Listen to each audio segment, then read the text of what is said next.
Aloha, Steve, and welcome to the first real episode of the Lazy Guide to the Ukulele. We'd planned a huge introduction to this one where I'd be driving a train. Unfortunately, we couldn't find anyone who'd let me do that. Then we'd planned to have me driving a truck. Unfortunately, the truck got caught away at the last moment. Then the weatherman said we'd have beautiful weather today, so we were going to film it at the local train museum. But as you can see, it's been pouring with rain all day. So here I am on my trusty Royal Star, bringing you Roger Miller's King of the Road. But before we do that, let's go in, get out of these wet clothes, and have a look at some different sizes of ukuleles.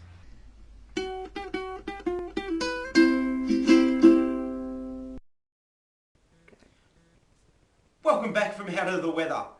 Now that we've come inside, got dried, and got our comfy clothes on, let's look at some different sizes of ukuleles. This is your standard size or a soprano size. This is what most people start out with. Really, you can pick up one of these for not a lot of money that still sounds really good.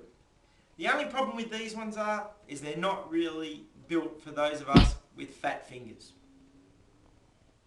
Our next size ukulele is the concert size, developed in 1920 as an enhancement to the soprano. Slightly bigger in size, longer neck, bigger frets, and a slightly deeper bass sound. This was developed for the growing number of fat finger players. Thirdly is our tenor size uke. Again, slightly bigger in the body and longer in the neck and spaces in the fret than our sopranos. And also an instrument that's probably less laughed at than your soprano uke. I personally like playing the tenor uke because of the extra length. I've had some broken fingers in my time, so I actually like the extra space to be able to move around the fretboard. There is one last ukulele that we're not going to go into today, and that's the baritone uke. Again, we don't want to fill you with unnecessary musical knowledge because this ukulele is strung differently than the others. But again, you can pick up one of these size ukes for a very reasonable price. So if you haven't got one yet, to follow the lazy guide of the ukulele, get out and get one. Now that we have a handle on the three sizes of the ukuleles, let's get going and working on this week's song.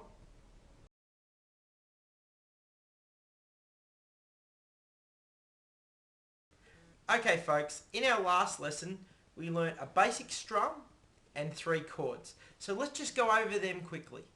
Our basic strum was a down-up strum. Point to yourself, point to the ground. Point to yourself, point to the ground. And just slowly build up your speed over time. I tend to play my ukulele just where the fretboard meets the body.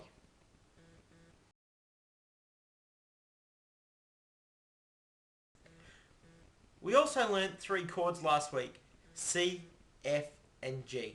Let's just review them very quickly. Our C chord, 1, 2, 3 frets along on our bottom or A string. Our F chord, I use my middle finger on the 2nd fret on my top string, my index finger on the 1st fret on my E string. F. Our G string, I have my index finger on the bottom string or A string 2nd fret, my middle finger on the C string 2nd fret, and my ring finger on the E string 3rd fret. G. Now that we've got those, let's have a look at the strumming pattern for this week's lesson.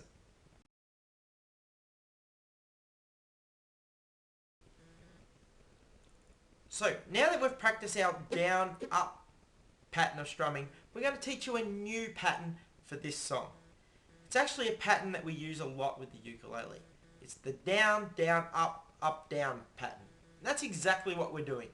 So what we're going to do to start with is take something out of last week's lesson. We're going to mute the strings just lightly with our 2 fingers, just so that we can practice the strum without ringing out notes. So the pattern is down, down, up, up, down. And exactly as we said it before, it's down, down, up, up, down. You may need to practice this a little bit before you get into the song, but it's just a matter of repetition and practice. Down, down, up, up, down. Down, down, up, up, down. Down, down, up, up, down. Once you've got that, we're ready to move on to our song. Again, as in the last episode, please remember this little warning. I am not a singer in any way, shape or form.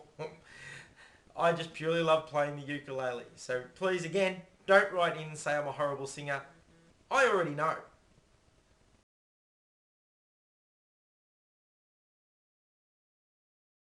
Okay, now that we've got our strum down, a couple of last minute things. First of all, let's make sure our ukuleles are in tune. Either run out and buy a cheap tuner at your local music store or download one of the hundreds of free apps for your smartphone. The second thing I recommend is logging on to alohasteve.com and downloading the sheet music for today. You'll see on the sheet music that the lyrics and the chords we're using are all laid out for you. We're about to go through and show you how this works. The letters over the lyrics on the sheet music indicate when you need to change chords. So this might take a bit of practice. So just to give you an example, we're starting on our C chord. Trailers for sale or rent, rooms to let 50 cents, no phone, no pool, no pets, ain't got no cigarettes, but So you can see, as you see the lyrics, it indicates when we need to change. One other thing you may have noticed is the chords in this song just simply repeat over and over. C, F and G, all the way through. So it's a really good idea to go around and just practice just changing those chords before you start adding in the lyrics.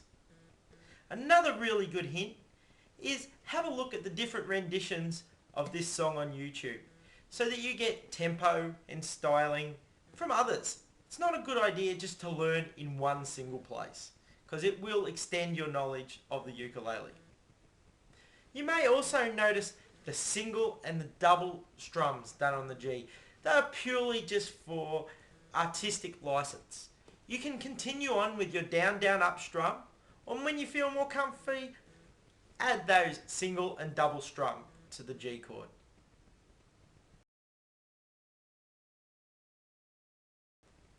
So now that we're starting to get a grip on the song, let's do the whole first verse together. Okay? Here we go.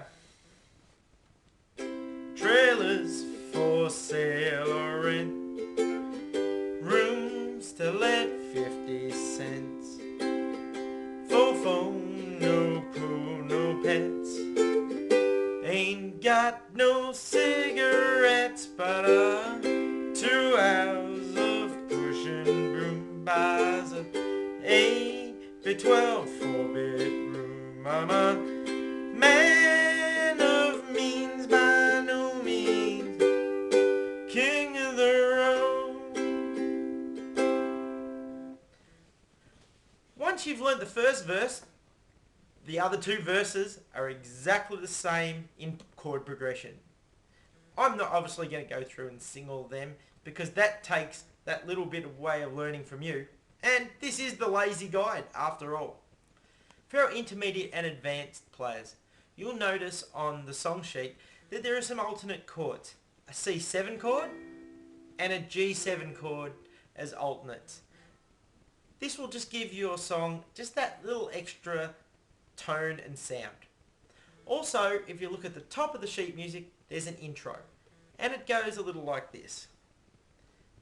Your E string 3rd fret, your E string 1st fret, E string open, and your C string 2nd fret. And it sounds like this. So it would go, trailers for sale or rent, rooms to let 50 cents. And that's Roger Miller's King of the Road.